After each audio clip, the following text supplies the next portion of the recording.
Hello, everyone. Welcome back to TekXpresso, where we serve quick, insightful, and engaging tech discussions. I'm your host, Veer Varma, and today I'm excited to be speaking with Joel Curado, the co-founder and CEO of Distli. Joel works at the intersection of infrastructure, blockchain, and AI-driven platforms, with over 18 years of experience in technology and leadership roles at companies like Cisco. He founded Distli to modernize telecom systems and fraud detections using distributed architectures and blockchain governance.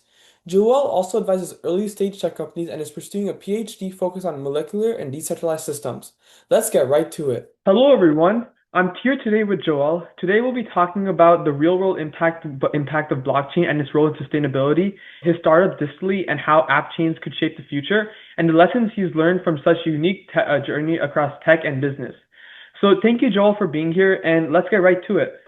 Joel, my first question for you is you've applied blockchain to areas like logistics, smart cities, and even sustainability. So, from your perspective, where is blockchain actually delivering real world impact and how can it help industries become more sustainable while still driving growth? Sure. Thank you, Veer. So we actually believe that one of the first and most important use cases in blockchain is the concept of immutability and audit as well as compliance, right? In any type of business. The first businesses that adopted blockchain from that perspective were actually supply chain traceability, improving quality of service, delivering data and retrieving the data and working the data in the back end and making sure that all the ecosystem players within a system would access that data at the same time as validators of the blockchain, right? So that's really important if you want to ensure that from an insurance perspective, your trucks are going to be driving in a safe way. If your drivers are driving in a way that its behavior is correct. So you can store that type of data and you can work it multiple times. I mean, at the end of the day, you can even work that data with IoT sensors, retrieve it, and basically record the data and see throughout point A to point B if the package that you're being transported is under safe parameters for temperature, humidity, light, vibration, etc. Right? But more than that, blockchain is now today changing its applications. We're seeing applications in the carbon markets for tokenization of carbon credits.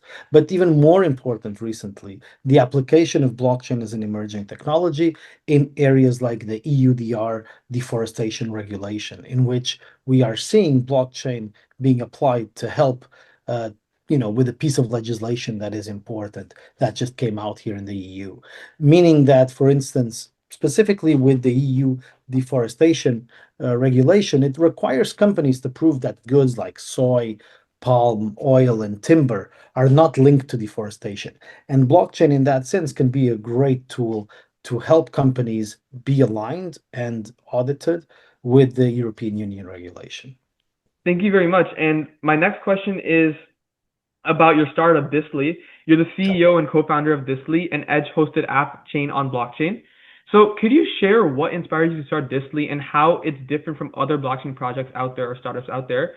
And what kind of future do you see for app chains and enterprises and everyday use? Sure, Veer.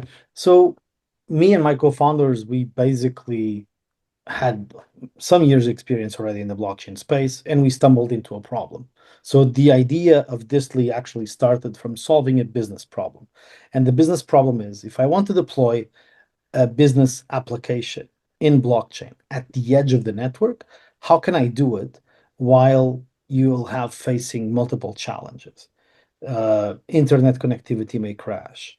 The application needs to run and the node needs to run independently without an RPC provider, a remote procedure call provider, like Infura or Alchemy. How can you actually deploy an application that is connected to a blockchain independently, but that there is some fail safes?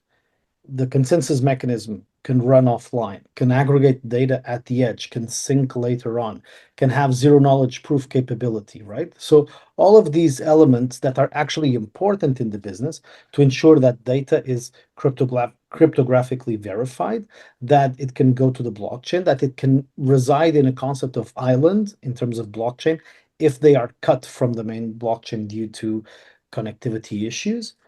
and it's light enough that can run on a web browser, on a mobile device, or an IoT sensor. So that's why Distli was born, right? To solve that type of issues that were impacting businesses in deploying applications in the blockchain. Funny enough, we started this journey in January, and basically we, in very rapid space, we gathered over 2,200 developers that wanted to work with us in the open source initiative. But of course, at the same time, we need to build the product, at least from an MVP perspective, and deliver it, right? For us, we've already arrived to that point, and we actually started to apply the technology to specific use cases, meaning that Distli as an app chain node SDK that anyone can use. The reality is we also need to test it to solve real world problems. And in that sense, we've been focusing a lot on enterprises, service providers, and telcos, analyzing some of the use cases that blockchain can be applied with these areas that I just mentioned so that we can solve their business challenges at this moment. Wow, that's really exciting to hear about and like how it's actually being used. Because when like to me when I first began this podcast, I didn't really have an idea of what blockchain really was. Like my first context of blockchain would be like it's related to somehow Bitcoin or NFT. But hearing about how Distly shows like it shows how much broader technology really is. So this leads well into my next question about like inspiration, advice, which is you've worked across several different startups, enterprises, academia, and even trade in astronautical services. And that's such a unique journey and like such a like you've experienced so many different like type of sectors. So my question for you is what lessons have you learned about adapting and leading in so many different spaces? And what advice would you give to young people like me who are just starting to explore their world in tech? Sure. Um, at the end of the day, I'm an economist with 20 plus years experience in technology, right? And I worked side by side with engineers. I was a product manager. Uh, I I designed architectures and we launched products in the smart city space. And I really learned a lot. 15 years at Cisco, one of the biggest experiences that I had, and an amazing school, really amazing. But I've always been an active learner, and I really learned that if you want to grow and be better as a professional and as a human being, at the end of the day, always be learning, always be curious. Like, why does the technology exist? How does it work? Why are we building this? What is the problem we're solving? What is the business impact? But what is the impact in the people that we're giving, right? And so I think that part, I think it's really important from being an active learner. Did my economics degree, then went into an MBA, specialized in public policy, and now I'm finalizing my PhD in information technology sciences. So it's very broad in a way, but it gives me a unique perspective in my viewpoint, right? Then I would say find your community, meaning you need to find people that will challenge you and your mindset and will help you grow, right? If you are surrounded by people that want to go play snooker or want to play cards, I mean, that's great as well, but the reality is it's not going to push you to be at your best, right? So I think it's important to find a community that challenges you, that inspires you, right? And when I started my professional journey, I really didn't find, or I didn't search for titles, right? I was looking at the job ability. What am I going to learn in this job that's going to be interesting? And then after a couple of years, what is the next role that is going to excite me, right? So I always try to compound and build my experience with different roles, sometimes not thinking that that would be the perfect role, but later on understanding that it was actually quite impactful in my journey, right?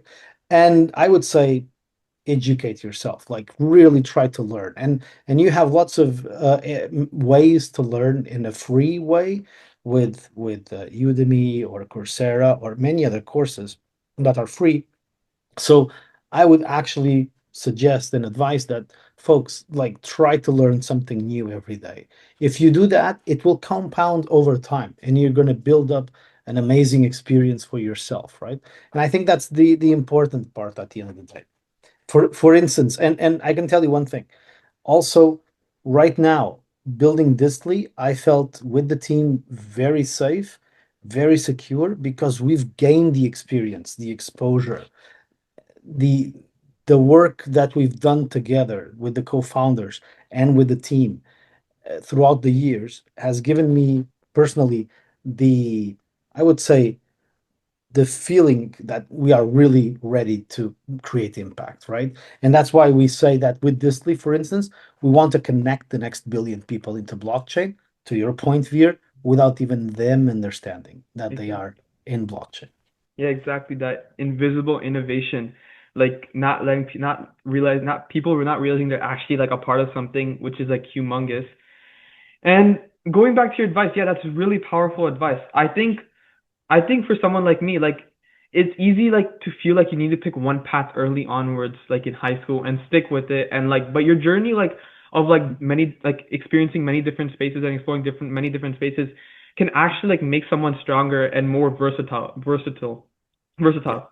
And the way that like you've combined business, research, technology, and even astronautical sciences shows that curiosity can open doors that you just cannot expect, you wouldn't expect. And I also feel like how you like how you frame like the people you're surrounded by is something that you need to realize early onwards. Like yes, everyone wants to have fun. Yes, everyone wants to be serious at specific times, but you have to be able to like gain that experience by people who actually want to like help you out and people who actually want to like um grow in this specific area. And for young people, that's really encouraging because it means that we don't have to learn everything like we don't have to figure out everything the exact right way. We just need to stay curious and open to like many different opportunities. And your perspective makes me want to keep experimenting and like with different interests instead of limiting myself to like something specific early. So this will lead to the end of our conversation, Joel. Thank you very much for joining with me. Thank you very much for joining me today. What stood out the most to me in our conversation today is how blockchain is moving beyond theory and like actually solving real world problems. And like how leaders like you are showing that sustainability and innovation can go hand in hand. And for me and like anyone watching, it's also inspiring to see how different paths can actually shape a unique and impactful career. So thank you very much for coming today, Joel. And this was a absolutely wonderful experience. Thank you for having me here in your podcast, Veer. Have Thank a you. good one. Thank you.